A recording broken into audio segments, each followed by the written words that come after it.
کوردیناتۆری هەرێمی یە کاروبارên mirovî ser bi netewênێک bûî bo krîza Sûriyê naskerî Otça Muhanned Hadî eşkere kir. Hejmara kesên ku li Sûriyê ji ber erdhejê canê xwe ji dest dane ji amarên ku hatine belavkirin zêdetir e. حتا نهات شتا ام دزانن لسوریه هجمارا مریان 6000 کس درباز کریه ام بهیوین اف هامار زیده نبن لیت شتا ام دبین و دبهیسن ویران کاریه کو ارتحجه لپی خوشتیه براستی هیویه که زیده نادمه کوه اف یک هجمارا داوی به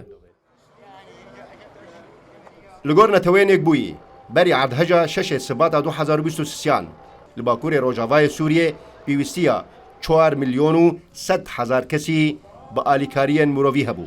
Komahane birêya deriyê Babilhewa re derbas dibûn.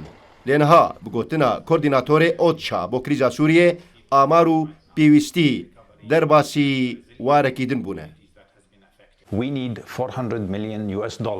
پێویستیە me bi 400 milyon dolaran heye da ku em bigihên nêzîkî 5 milyon kesan ku anha pêwîstiya wan bi alîkariyên mirovî heye. Karê ku niha em dikin li gorî prensîbên mirovî ye. Em karê mirovî naxin warê siyasî.